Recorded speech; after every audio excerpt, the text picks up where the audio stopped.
మీ business ఏదైనా మీ ఊర్లో promotion చేయాలంటే అది సుమన్ టీవీతోనే సాధ్యం. ఇప్పుడే సంప్రదించండి.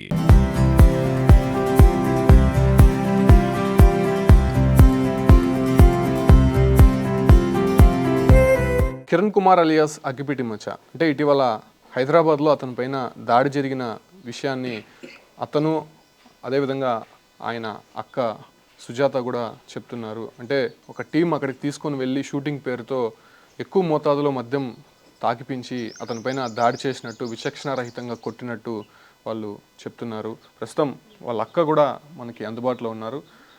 సుజాత గారు, మా నమస్తే మా అసలు కిరణ్ కుమార్ గారి మెంటల్ స్టేటస్ కొద్దిగా అంటే మొదటి నుంచి ఆయనకి యాక్సిడెంట్ జరిగినప్పటి నుంచి కొద్దిగా ఇబ్బందికరంగా ఉంది. సో వీడియోలు చేస్తున్నారు.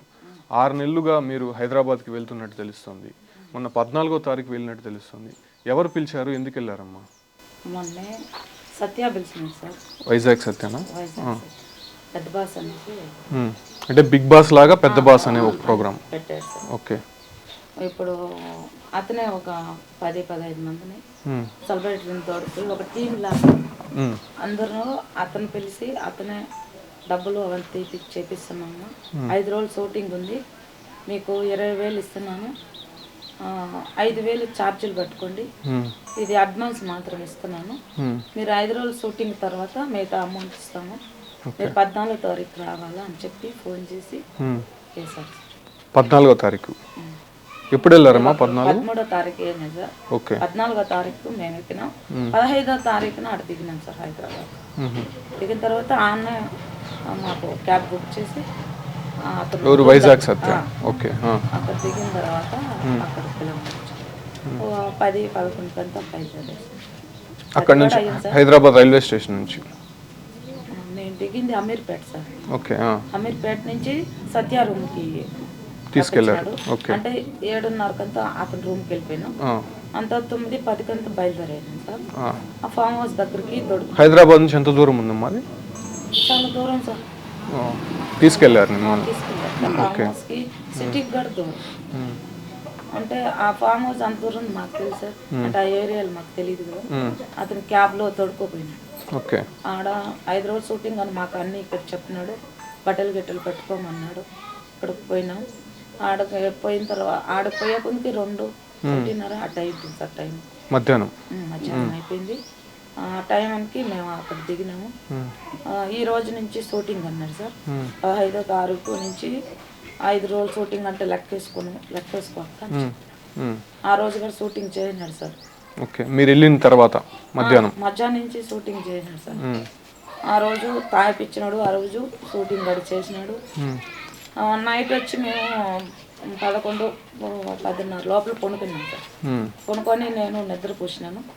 కిరణ్ కొనుక్కోండి పోయినాడు సార్. ఆ రోజు రాత్రి 14వ తారీఖు రాత్రి. 14వ తేదీ రాత్రి. అంటే నిద్రపోయి నేను కన్నుమూసాను సార్. నాకు టక్కుమని 4 గంటలకి మెలకం వచ్చింది సార్.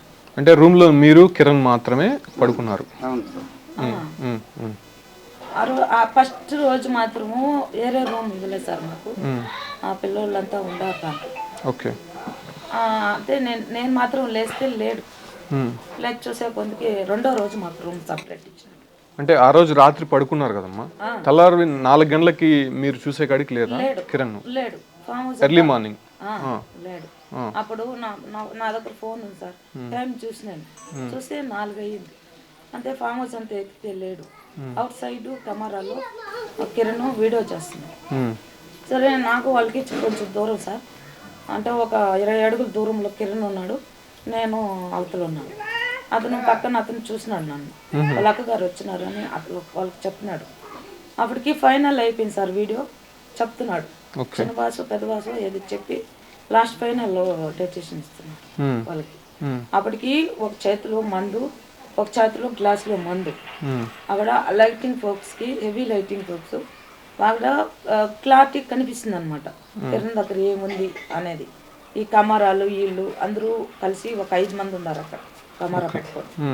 ఇద్దరు మనుషులు మాట్లాడిస్తున్నారు. ఒక కెమెరా ఉన్నారు, ఇంకొకరు వచ్చి ఒక సెల్ ఫోన్ పట్టుకొని ఉన్నాడు. 2 చేతులలో పెట్టేస్తున్నాడు. నేను చూసి నన్ను చూసే కొందికి చెప్పాయినాడు ఫైనల్ది తోడుకొని వెళ్ళిపోయింది సార్. రూమ్ లేకపోయింది. రూమ్ లేకపోయిన తర్వాత అప్పుడు ఎంత 5 అయి ఉంటుంది ఉదయం? అప్పుడు 5 అయింది సార్ టైం. 5 గంటలకి లోపలికి తోడుకుపోయి ఇంకా పండు పెడదాం అనేసి పోయినాను సార్. పోయే పొందికి బాలు అన్న పక్క రూమ్లోనే ఉన్నారు. ఓకే, ఉప్పల్ బాలు ఆడికి వచ్చిన టీం అంతా ఆ రూమ్ లో ఉండారు సార్. ఓకే, ఆ రూమ్ లోకి మిమ్మల్ని తీసుకెళ్లారు? నన్ను తీసుకోబాలా సార్. కిరణ్ నేను తోడుకుపోయినాను. తక్కువని నా రూమ్ లోకి రావాల్సింది వాళ్ళ రూమ్ లోకి వెళ్ళిపోయినాడు సార్. ఓకే, అంటే తెల్ల ఈ రూమ్ ఆ రూమ్. అప్పుడు బాలుని చూసినాడు సార్. బాలుతో మాట్లాడుతూ ఉంటే అతను పక్కన ఉన్న అతను వచ్చి కొట్టినాడు. ఎవరు కొట్టారు? విజ్జు అనే అతను కొట్టాడు సార్. కొట్టే కొనికి నేను అరిసినాను సార్. ఆపలేదు సార్. అంటే చాలా తిట్టినాడు సార్. తిట్టి మళ్ళీ ఒక దెబ్బ కొట్టినాడు. కింద పడిపోయినాడు సార్ కిరణ్. మళ్ళీ ఒక దెబ్బ కొట్టినాడు సార్. మళ్ళీ పడిపోయాడు. అంటే చంపలో పట్టే కొట్టినాడు సార్. అంటే ఆ మైకంలో ఆ పచ్చి మందు ఏం చేస్తున్నాడో ఆ సమయంలో తెలియదు సార్. నేను మాత్రం ప్రాధాన్యపడినాను సార్. ఇది వాస్తు. నేను కాళ్ళు పట్టుకి నేను దండం పట్టి నేను వదిలేయండి అని. నాకు కావాలంటే నన్ను కొట్టమనగడు అన్నాను. తనను వదిలేయండి అని చాలా ప్రాధాన్యపడ్డాడు సార్. కానీ కనీసం ఆడ కనీసం అభిమానం అంటూ లేదు సార్. ఇతని మీద ఎవరు రాలేదు సార్. అక్కడ చుట్టూరు మాకు 10-15 మంది ఉన్నారు. ఎవరు రాలేదు సార్. కానీ ఉప్పుల బాలు మాత్రం వచ్చినాడు సార్. అడ్డుకున్నాడు. వద్దు చేయొద్దండి అక్క కుమ్మనే ఉండు వాదార్చినాడు సార్ నన్ను. నేను ఆ టెన్షన్లో ఫోన్ అక్కడ పెట్టేసి నేను చాలా దూరం ఫామ్ హౌస్ కట్టి వచ్చినాను. మీరు బయట వచ్చేసారా? బయట వచ్చినాను సార్. నేను అప్పుడు వచ్చినాను. వచ్చి ఆ రూమ్లో ఆడపెట్టినాను సార్. ఆడపెట్టుకున్నాను. నేను భయపడే ఉంటే కొట్టేస్తారనేసి నేను భయపడి అడుకొచ్చినాను సార్. ఆడ వాచ్మెన్ రూమ్లో పండు పెట్టినాను. అతనికి అప్పుడు అంత తినిపించినాను. వాళ్ళు అన్నం పెట్టారు సార్. అంత పెట్టి తినిపించి అంటే అంత తెల్లవారుజామున పండు పెట్టి ఆకలి అన్నాడు సార్. అప్పుడు ఆకలి అక్క కొనుక్కోమంటే ఆకలి అంత అన్నం పెడితే తింటానంటే వాళ్ళకడే పెట్టించి అక్కడే పండు పెట్టాను సార్. మళ్ళా 6-6:30 పైన నేను ఫామ్ హౌస్ లేకపోయినాను సార్. బట్టలు లేకపోయి ఫోన్ ఎత్తుకొని వద్దాము అనేసి వస్తే వాళ్ళు రాని సార్ నన్ను. అప్పుడు సత్య అన్నాడు సార్ నాతో, నువ్వు పోతే ఎట్టక్క వాళ్ళు 3 లక్షలు రెగ్యులేషన్ దింది, మీరు వస్తారని కట్టినాము. ఇప్పుడు మీరు వెళ్ళిపోతే నన్ను కట్టమంటున్నారు డబ్బులు. నేను ఆడ తెచ్చి కట్టేది ఉండి షూటింగ్ చేయాలి కదక్క అన్నాడే తప్ప మచ్చాను కొట్టినప్పుడు కానీ ఎందుకు కొడుతున్నారని కానీ ఫోన్ అడిగితే ఫోన్ లేదనేసినారు సార్ ఆడ మాకు. మళ్ళీ ఏం చేసినారంటే మీరు ఉండాల్సిందే, ఖచ్చితంగా చేయాల్సిందే, ఒప్పుకునేది లేదు, పోయేదానికి లేదు, మేమేం ఇవ్వాలా అనేసి ఎట్లంటే అట్లా మాట్లాడినారు సార్. అంటే మేము డబ్బులు ఇంత పెట్టాము, మీరు వెళ్ళేటట్టుగా ఉంటే డబ్బులు కట్టేసి వెళ్ళండి అని. అంటే మీరు ఆ డబ్బుల కోసం మమ్మల్ని చంపైనా చంపేస్తారా అంటే మమ్మల్ని చంపి సవాళ్ళ మీద దండ వేసుకొని తీసుకుంటారా సార్ అని కూడా అడిగినాను సార్. నువ్వు అలా మాట్లాడకూడదమ్మా అని మళ్ళీ దాన్ని రిపీట్ చేసేవాళ్ళు సార్. షోని కాదమ్మా, విజయ్ అనే వ్యక్తి మచ్చాన్ని ఎందుకు కొట్టాల్సి వచ్చింది? ఆ పరిస్థితి ఎందుకు వచ్చింది? అంటే ఆ వ్యక్తి కూడా తాగున్నాడు అప్పుడు? తాగున్నాడు సార్. విజయ్ అనే వ్యక్తి కూడా? విజయ్ అనే వ్యక్తికి అసలు లేదు సార్, మాటలు లేదు. నేను తొడుకుపోయింది సార్ రూమ్ లోకి. నా వెనకాలే కమరా పట్టుకొని వాళ్ళు వచ్చినారు సార్. నేను లోపలికి తొడుకుపోయినాక కమరా పట్టుకొని వచ్చి ఆ రూమ్ లోకి కావాల్సిన ఈ రూమ్ లోకి వచ్చినాడు సార్. బాలుతో మాట్లాడినాడు సార్. బాలుతో మాట్లాడుతుంటే అతనే రియాక్ట్ అయ్యి అతనే కొట్టినాడు సార్. కానీ నేను ప్రాధాయపడినాను సార్. దండం పెట్టి నేను అడుక్కున్నాను అందరినీ, కానీ వాళ్ళు వినలేదు. తర్వాత ఆ రోజు అయిపోయింది, మీరు బయటకు వచ్చేయాలని చూసారా? అవును సార్. ఈ 3 రోజులలో 4 రోజులు షూటింగ్ అయితే నేను 3 రోజులు బ్యాగ్ పట్టుకొని వచ్చాను సార్. నేను రావడం వాళ్ళు నెలేసేయడం, నేను రావడం వాళ్ళు నెలేసేయడం సార్. మమ్మల్ని బ్యాగులు బయట తానిచ్చేది. అంటే కిరణ్ గారు కూడా తీసుకొని వచ్చేయాలనుకున్నారా ఇంకొద్దనుకొని? ఓకే, కానీ వాళ్ళు వదలలేదు. కనీసం నా పిల్లలతో కూడా నేను మాట్లాడలేదు సార్. ఫోన్ అడిగితే కానీ ఇవ్వలేదు సార్. నాకు నా పిల్లల మీద గుర్తుకొచ్చి కిరణ్ బిడ్డ టార్చర్ చూసి అక్కడ పట్టుకోలేకపోయేదాన్ని. అంటే మీరు డబ్బులు తీసుకున్నారు అనే ఒక పాయింటే ఆడ ఇదన్నారే తప్ప ఆరోగ్యంగా కానీ మేము ఎందుకు వచ్చినామో మాకు ఇంత చేస్తారని మాకు తెలియదు సార్. మామూలుగా అతనే దగ్గరుండి వీడియోలు చేపించేవాడు సార్ మమ్మల్ని. సత్య ఎక్కడ పోయినా మచ్చ కూడానే ఉంటాడు, మమ్మల్ని కూడానే ఉంటాడు. నాకు తెలియదన్నా వాళ్ళు ఎవరో యూట్యూబర్స్ అన్న. నేను ఎట్లా పోయేదంటే నేను కదా మాట్లాడాను, నేనే వస్తాను, నేనే తీపిస్తాను, మమ్మల్ని దగ్గరుండి బస్ ఎక్కించి అంతవరకు దాకా ఉండి ప్రతి యూట్యూబర్ కూడా అతను ఉంటాడు సార్. ఎన్నో వీడియోలు చేసేది కూడా అతనే మాట్లాడతాడు సార్. అంటే అతను ఎట్లా ఒక రేట్ మాట్లాడతాడా? ఏం మాట్లాడుకుంటాడో తెలుసు సార్. మాకు డబ్బులు కూడా వాళ్ళు డైరెక్ట్గా కూడా మాకు వేయించాడు సార్. ఫస్ట్ ఇతను వేయించుకున్న తర్వాత ఇతని నుంచి మాకు వస్తుంది సార్. సరే అమ్మా, మీరు ఆ రోజు కిరణ్ గారిని కొట్టారు, మిమ్మల్ని కూడా కొట్టారని చెప్పారు. కొట్టారు సార్ ఆ రోజు మార్నింగ్ మీరు అడ్డుపోయిందని మిమ్మల్ని కూడా కొట్టారు. కొట్టారు సార్. ఓకే, కొట్టారు. మీరు బయటికి ఇంకా వచ్చేయాలని చెప్పేసి అని ప్రయత్నించారు, కానీ తీసుకొని మళ్ళీ లోపలికి వెళ్ళారంటున్నారు. మళ్ళీ ఎన్ని రోజులు ఉన్నారు అక్కడ? 4 రోజులు ఉన్నాం సార్. మళ్ళీ 4 రోజులు షూటింగ్ చేశారా లేదంటే ఏం చేశారు? షూటింగ్ చేసినారు సార్. 4 రోజులు పెట్టుకొని షూటింగ్ చేశారు. ఈ మధ్యలో ఒక మైక్ ఒకటి పెడితే ఆ కొట్లాడడంలో ఎవరి చేతిలో నుంచి పడిపోయిందో మైక్, కిరణ్ కి పెట్టిన మైక్ వేసేస్తే ఆ డబ్బులంతా మేము పట్టేసుకున్నాము, నీకు ఏమన్నారు సార్. ఓకే, ఆ మైక్ పెట్టుకున్నానికి మచ్చా పైన వాళ్ళు కొట్టిన దానికి కోపంతో దాన్ని కింద విసిరేస్తే ఆ డబ్బులు మేము ఇవ్వమని చెప్పేసి అని, అంటే మీకు ఇవ్వాల్సిన డబ్బులు ఇవ్వమని చెప్పేసి అని చెప్పారు. మళ్ళా 3 రోజులు అక్కడే ఉన్నారు. మళ్ళీ ఎట్ట వచ్చేసారమ్మా బయట? అంటే మీ ఫోన్ కూడా లేదా? అంటే మీ కూతురు కానీ లేదంటే మీ అల్లుడు వాడు కూడా ఫోన్ చేస్తున్నారని చెప్పి వాళ్ళు చెప్తున్నారు. చేసినారు సార్, నా దగ్గర ఫోన్ లేదు సార్, సత్యాకే చేసినారు. అంటే మా పిల్లలు ఎన్నిసార్లు చేసినారు నాకు తెలీదు. ఫైనల్లో మా పాప నన్ను గుర్తుపట్టింది సార్. అంటే నా వాయిస్ చాలా డౌన్ లో అయిపోయింది, మాట వాయిస్ తగ్గిపోయింది. అప్పుడు మా పాప కనిపెట్టేసింది సార్. అంటే సత్యాకి చేసినప్పుడు సత్యాకి చేస్తే అమ్మకాడి అన్న మేము మాట్లాడాలి, అమ్మ ఫోన్ స్విచ్ ఆఫ్ వస్తున్నాడు, నువ్వు ఫోన్ తీసి లేదా అని అంటే ఇస్తారని చెప్పినారు సార్ మా పిల్లలకి. ఇప్పుడు వీళ్ళు 4 సార్లు చేస్తే ఒక్కసారి ఇస్తారు సార్ నాకు. మా పిల్లలకి వచ్చి నేను టిఫిన్కి పోయినాను, నేను ఫామ్ హౌస్లో లేను, నేను బయట ఉన్నాను, మీ అమ్మకు దగ్గర ఉంది, నేను ఒక దగ్గర ఉన్నాను అని చెప్పేవాడండి సార్ పిల్లలకి. ఆ విషయం నాకు తెలియదు సార్. ఒక్కసారి మాత్రం తెచ్చిచ్చేవాడు సార్ రోజులు. ఒక్కసారి తెచ్చిస్తే అప్పుడు మా పాప కనిపెట్టేసింది సార్. అంటే 3వ రోజు కనిపెట్టేసింది, మా అమ్మ వాయిస్ ఇదిగా ఉంది, మా అమ్మకి ఇది ప్రాబ్లం అన్న. మీకు కూడా ఏదో హెల్త్ ప్రాబ్లం వచ్చింది అనేసి అన్నారమ్మా. ఆ టైంలో ఏమొచ్చింది? హార్ట్ ప్రాబ్లం అక్కడ ఉన్నప్పుడేనా వచ్చింది సార్ నాకు. ఆ కండిషన్లు అన్నీ అప్పుడే తెలిసిపోతే వాళ్ళు చిల్లుని అయిపోవడం, మాట తడబడిపోవడం, అదిలాగా అయిపోతుంది సార్. మీ హెల్త్ రిపోర్ట్ ఇది?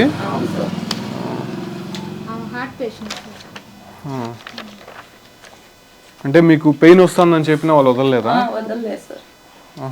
నేను ఇవి కూడా వాట్సాప్ చేస్తాను మా పిల్లలకి చెప్పన్నా, మమ్మల్ని వదిలేయండి అని కూడా బతుకుని అడుగుతున్నాను సార్, అయినా పట్టించుకోలేదు. మీకు హెల్త్ ప్రాబ్లం వస్తుందన్న, హార్ట్ స్ట్రోక్ వస్తుందన్న వాళ్ళు వదలలేదు. మేము డబ్బులు పెట్టాము, మీరు చేయాల్సిందే అన్నారు సార్. మొత్తం షూటింగ్ అయిన తర్వాత పంపించారు. 4 రోజులు ఉన్నా సార్. 5వ రోజు కూడా ఇంకా ఒక రోజు ఉన్నదంటే నేను చచ్చిపోతానని చెప్పిన సార్. ఇంకొక రోజు ఉంటే నా వల్ల కాదన్నా, మీరు కావాలంటే మా అచ్చని మీరు పెట్టుకునేయండి, నేను వెళ్ళిపోతానని నేనే వాళ్ళు బయలుదేరి బ్యాగులు ఎత్తుకొని వచ్చాను సార్. వచ్చేసిన తర్వాత మచ్చ ఒక స్విమ్మింగ్ పూల్లో తోసేస్తే ఆ తడి బట్టలతో పరిగెత్తా వచ్చేయినాడు సార్ నా వెనక. అక్కడి నుంచి వాళ్ళని తప్పించుకొని వచ్చేసాడు. నేను అతనికి నాకు ఒక 10 నిమిషాలు డిఫరెన్స్ సార్ పరిగెత్తడం. మీ లగేజ్ అంతా నేనే పట్టుకొని వచ్చేసారు. మీ ఫోన్ మాత్రం ఇవ్వలేదు? ఫోన్ ఇవ్వలేదు సార్. అంటే వాళ్ళ కూతురు కూడా ఉన్నారు, మాట్లాడదాం. అమ్మా, మీరు ఫోన్ చేశారు అప్పుడు 4 రోజులు తీసుకెళ్లారు కదా, ఫోన్ చేశారా వీళ్ళకి? ఎన్నిసార్లు చేశారు? 2 days సార్. 2వ రోజు తెలిసింది ఫోన్ పోయిందని. అంటే అన్నకే కాల్ చేయను, ఎంతసేపు చేసినా స్విచ్ ఆఫ్ అని వస్తాను. మాకు మాట్లాడాలనిపించి సత్య అన్నకి చేస్తే, అమ్మ మేము బయట ఉన్నాను, ఈ మరి మీ అమ్మది ఫోన్ పోయింది, నేను దగ్గరికి పోయినాక నీకు ఫోన్ చేపిస్తాను అన్నాడు సార్. మళ్ళీ ఒకరోజు ఫోన్ చేసి ఇచ్చినారు. ఏమ్మా ఫోన్ ఎక్కడ పోయింది, ఎక్కడ పెట్టినావు, ఎటు దారిపోయిందంటే వాళ్ళ దగ్గర చెప్పలేని పరిస్థితి సార్. ఇటు జరిగింది, ఇష్యూ అయిందని అన్న కానీ మాకు చెప్పలేదు. 4 దినాలైనా మీ అమ్మ హెల్త్ కండిషన్ బాగాలేదని మాకు చెప్పలేదు. ఈ మారి కానీ అమ్మ అనింది, అమ్మ బయట పెట్టినాను, మర్చిపోయి వచ్చేసాను, ఎవరో ఎత్తుకున్నారో చేతిలో పెట్టుకున్నారు, నాకు కీలేదమ్మా అని అనింది. 3 days నుంచి చేస్తానే ఉన్నాం సార్. అంటే అప్పుడు చెప్పలేదా ఇట్లా ఇబ్బంది పెడుతున్నారు మమ్మల్ని అని చెప్పి? అంటే వాళ్ళ ముందర చెప్పలేని పరిస్థితి. వాళ్ళు పక్క నుండి మాట్లాడించారు. అవును సార్. అంటే అతని ఫోన్ కదా, మాది పర్సనల్ ఫోన్ అయితే మాకు అన్ని చెప్పేది. ఓకే. చెప్పకూడదని వీళ్ళు ఫోన్ ఎత్తి పెట్టేది. ఫోన్ ఎత్తి బలవంతంగా వాళ్ళ దగ్గర పెట్టుకొని అట్లా మీ దగ్గర మాట్లాడి మాకు ఎంతసేపు అయినా అన్న బయట ఉన్నాను, టీకి వచ్చినాను, టిఫిన్కి వచ్చినాను, పోయి నాకు చేసిస్తానమ్మా. మేము 4 మార్లు చేస్తే 5వసారి రెస్పాన్స్ అవుతారు సార్ అన్న. ఇక హెల్త్ బాగాలేదు కదా, గొడవ అయింది, ఇష్యూ అయింది చెప్పలేదు. హెల్త్ బాగాలేదు. మీకు ఇక్కడికి వచ్చే వరకు కూడా తెలియదా వాళ్ళకి ఇట్లా జరిగింది? ఈ గొడవ టాపిక్కే మాకు తెలియదు. అన్న చెప్పలేదు మాకు, ఇంట్లో కూడా తెలియజేయలేదు. ఓకే. మరి హార్ట్ పేషెంట్. మళ్ళీ నేను మధ్యాహ్నం ఫోన్ చేశాను సార్, నాకు కళ వచ్చింది, మాట్లాడాలి అమ్మతో, 3 రోజులు అవుతుంది అనేసి చేస్తే అమ్మ టీకి వచ్చినాను, పోయి నాకు ఫోన్ చేస్తాను అన్నాడు సార్. చేయలేదు. తిరిగి ఎంతసేపు అయినా చేయలేదని, రిప్లై ఇవ్వలేదని మళ్ళీ మేమే తిరిగి చేసాం. ఎత్తినాడు అన్న అంటే ఉప్పుల పాలు అన్న ఫోన్ చేసాము. ఈ అన్న ఎత్తలేదు కదా. 5వసారి ఈ అన్నకి ఫోన్ చేసాను, బాలు అన్నకి. బాలు అన్న ఫోన్ ఇచ్చినాడు. అమ్మ అప్పటికి డల్ అయిపోయింది, చాలా డల్ అయిపోయింది. అది వాయిస్ గుర్తుపట్టిన. ఏమ్మా ఏమైంది అంటే, నాకు ఇల్లు బాగాలేదు నాయన, నా వల్ల కాలేదు అని అనింది సార్. అప్పుడు బాలు అన్న ఫోను సత్య అన్న కాడ ఇప్పించి అన్నకు చెప్పినాను సార్, మా అమ్మ హెల్త్ ఇష్యూ, హార్ట్ పేషెంట్, చాలా రోజులు పెట్టుకోవద్దండి, మీరు వెంటనే మా దగ్గరికి పంపించేయండి, బస్సు అయినా నైట్ టికెట్ అని చెప్పినాం సార్. మళ్ళీ ఇక మా ఇంట్లో ఆయన ఫోన్ చేసినాడు, వీళ్ళు పంపించారో ఇంక చాలా డల్ అయింది కదా. ఒకసారి మా హస్బెండ్ నుంచి ఫోన్ చేయించాను, ఎక్కించండి బస్సు టికెట్లు ఏమని మాట్లాడితే అప్పటికి కానీ చెప్పలేదు సార్. అప్పటికి మేము ఆయన చాలా ర్యాష్గా మాట్లాడేది. మీతో కూడా మా హస్బెండ్తో మాట్లాడి ఫోన్లో అని అతను 100కి డైల్ చేసి వచ్చినారు కదా, రెస్పాన్సిబిలిటీ మీకు కదా, అంత గొడవలో ఒక్కసారి అన్న అడ్డుకోవాలి కదా సార్. ఆ ప్రయత్నం చేయలేదు, పక్కన ఉండిపోయాడు. అంటే మా ఇన్వాల్వ్ అయిందే పక్కన మన తోడుకొచ్చిన మనిషి ఉంటారు కదా, అందువల్ల ఆయన రియాక్ట్ అయ్యి 100కి డైల్ చేశాడు. వెంటనే డైల్ చేస్తే మీరు వాపస్ తీసుకోండి అని కానీ వచ్చినాడు. వీళ్ళు ఇంకా క్షేమంగా మన దగ్గర చేరాలని మేము కొంచెం తగ్గి మాట్లాడి వాళ్ళు రప్పించినాం సార్. పోలీసు వాళ్ళకి ఫోన్ చేయడం వల్లే వాళ్ళు మిమ్మల్ని వదిలేరు సార్. పంపించినారు ఇంటికి. అంటే తలవారితో వచ్చినారు, నైట్ ఎక్కిచ్చినారు సార్. మా సుజాత గారు, ఒక్కటి మీకు హార్ట్ ప్రాబ్లం ఉంది, మచ్చాకి కొంత హెల్త్ ఇష్యూస్ ఉంది. ఎందుకు అంటే తిరుపతిలో ఉండి ప్రశాంతంగా ఇక్కడ ఏదో చేసుకుంటున్నారు, హైదరాబాద్కి ఎందుకు వెళ్ళాల్సి వచ్చింది?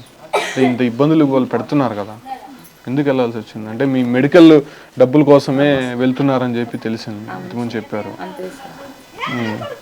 అతనికి నాకు పిల్లలు బాధ్యత అంతా చూసుకోవాలి అట్లా అని పోయినా సార్. ఎంత జరుగుతుందని మాకు తెలియదు. అంటే ప్రతిసారి కూడా మచ్చాని ఇబ్బంది పెడుతూనే ఉంటారు కదా. అంటే చాలా మంది అంత ఒక 10 మంది టీంలో ఉన్నా కూడా అందరూ కూడా టార్గెట్ అనేది మచ్చా పైనే ఉంటుంది. ఇతన్ని కొట్టడము, లేకపోతే వాటర్ పోయడము, బైక్స్లో చాలా ర్యాష్గా తీసుకెళ్లడము, కార్లో తీసుకుని వెళ్ళి ఇబ్బంది పెట్టడము, ఎక్కువగా మందు తాగిపించడం, ఇట్లా అన్నీ చేస్తున్నారు కదా. అంటే అప్పుడు ఈయనకి ఏదైనా అయితే మళ్ళీ మీ ఆధారము కోల్పోయే అవకాశం ఉంటుంది కదా. అట్లా ఆలోచించి ఇంకొద్దని పిచ్చుకోలేదు అప్పుడు? వద్దు సార్, నాకు ఇప్పుడు తెలిసింది అది ప్రాంక్ వీడియో అనేది మాకు తెలియదు సార్. ఇప్పుడు ఇలా చేయడం దీన్ని ప్రాంక్ అంటారు అనే ఐడియా అనేది ఇప్పుడే తెలిసి వచ్చింది. మేము చేయం సార్, అప్పుడు మాకు తెలియదు ప్రాంక్ వీడియో. మేము మా వీడియోలంతా వైరల్ అవ్వు సత్యమూర్తి గారు చేసేవారు, అతను వైజాగ్ నుంచి వచ్చి. మాకు తెలుసు సార్, ఇతను తోడకపోయి చేయించినట్టువే ఇది ప్రాంక్ వీడియో అనేది మాకు తెలియదు సార్.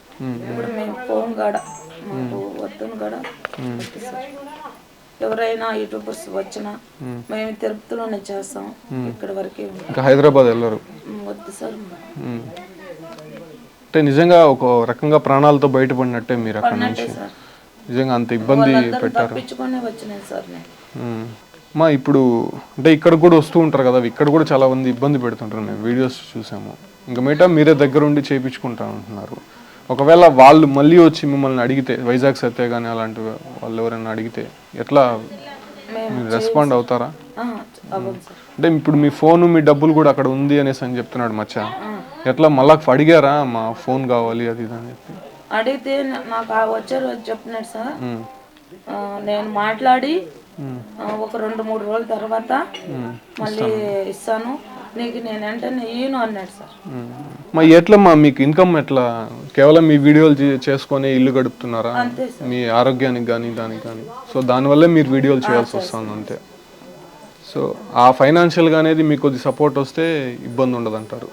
నిజంగా చూస్తున్నాం కదా, అగ్గిపెట్టి మచ్చ ఆయనకి ఒక లారీ తోలుతుండగా యాక్సిడెంట్ జరిగింది.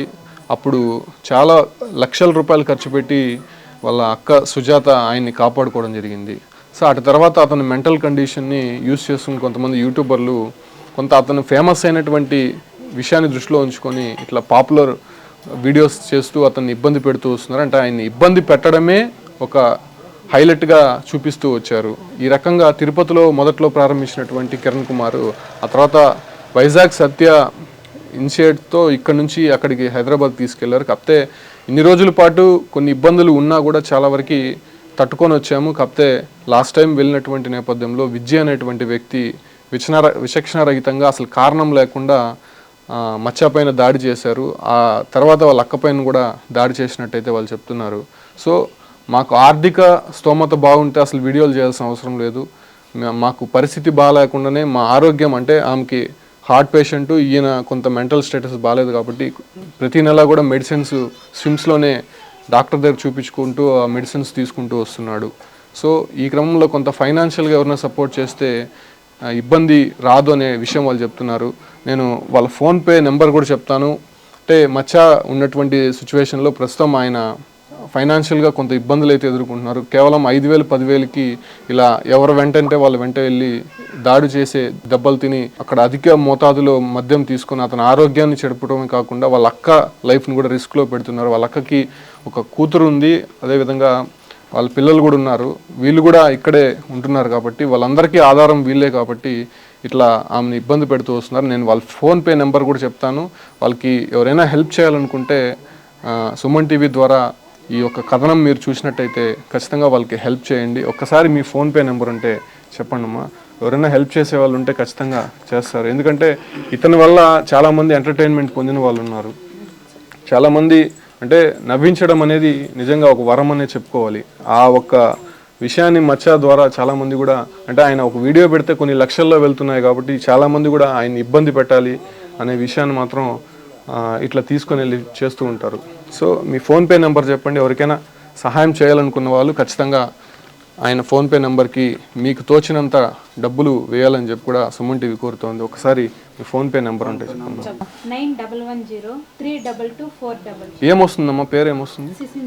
సిసింద్రి అని వస్తుంది. అంటే మచ్చా వల్ల బామర్ది ఫోన్పే నెంబర్ ఇది. ఈ ఫోన్పే నెంబర్కి అంటే మచ్చాకి ఎవరికైనా హెల్ప్ చేయాలని అనేటువంటి వాళ్ళు ఖచ్చితంగా ఆయనకి హెల్ప్ చేయండి. కాకపోతే యూట్యూబర్స్కి మాత్రం ఒకటే చెప్తున్నాం, ఎంటర్టైన్మెంట్ కోసం చాలా వీడియోలు చేయొచ్చు. ఆయన సరదాగా నవ్వుతూ మాట్లాడితే కూడా చాలామంది చూసేవాళ్ళు ఉంటారు. కాకపోతే ఆయన తీసుకొని వెళ్ళి ఆయన ఇబ్బంది పెట్టి ఆయన పైన దాడి చేసి లేకపోతే ఆయన్ని ఒక పైశాచికగా కొట్టి లేకపోతే దానివల్ల ఆనందం పొందాలి అనేటువంటి వారికి మాత్రం నిజంగానే అలా చేయొద్దు. ఇంక మీట నిజంగా అతను ఒక రకంగా ప్రాణాలతో బయటపడ్డాడంటే అది వాళ్ళ అక్క పుణ్యమే. అప్పటి నుంచి కూడా అతను వాళ్ళ అక్క సపోర్ట్ తీసుకుంటూ ఇంత దాకా ఎదిగాడు. నిజంగా ఒక 2 తెలుగు రాష్ట్రాల్లో ఆయన కొన్ని సినిమాలు చేశాడు, అదేవిధంగా జబర్దస్త్లో కూడా నటించాడు. ఇప్పుడు యూట్యూబ్ స్టార్గా ఆయన ఒక రేంజ్కి వెళ్ళాడంటే నిజంగానే కొంతమంది యూట్యూబర్ల సపోర్ట్ కూడా ఉంది. కాకపోతే ఇలా అతన్ని ఇబ్బంది పెట్టి మాత్రం యూట్యూబ్ చేయొద్దు అనే విషయాన్ని మాత్రం వాళ్ళు రిక్వెస్ట్ చేస్తున్నారు. ప్రస్తుతం మేము ప్రాణాలతో బయటపడ్డాము, వాళ్ళపైన చర్యలు తీసుకోవాలని చెప్పి కూడా వాళ్ళు డిమాండ్ చేస్తున్నారు. కాకపోతే వాళ్ళ ఫోన్లు కానీ లేకపోతే డబ్బులు కానీ ఏం కూడా ఇంతవరకు మాకు ఇవ్వలేదు. ఖచ్చితంగా వాటిని తిరిగి ఇప్పించాలి, మేము చట్టపరంగా చర్యలు తీసుకుంటాము, పోలీస్ స్టేషన్లో కూడా కంప్లైంట్ ఇస్తామని కూడా వాళ్ళు చెప్తున్నారు. సో సుమన్ టీవీ టీం ఇక్కడికి వచ్చి వాళ్ళ పరిస్థితుల్ని గమనించాం. అక్కడ జరిగినటువంటి ఇన్సిడెంట్ని పూర్తిగా కూడా కళ్ళకు కట్టినట్టు మీకు చూపించే ప్రయత్నం చేస్తాను. ఇంకా మీదట అటువంటి హెరాస్ చేసే వీడియోలు అయితే చేయొద్దు, హైదరాబాద్కి ఇంకా మేము వెళ్ళము అనే విషయాన్ని వాళ్ళు చెప్తున్నారు. ఏదైనా ఉంటే తిరుపతిలోనే అతన్ని ఇబ్బంది పెట్టకుండా ఉంటేనే వీడియోలు చేసేదానికి రండి, లేకపోతే ఎవరు కూడా రావద్దు అనే విషయాన్ని మాత్రం వాళ్ళు స్పష్టం చేస్తున్నారు. Keep watching Suman TV.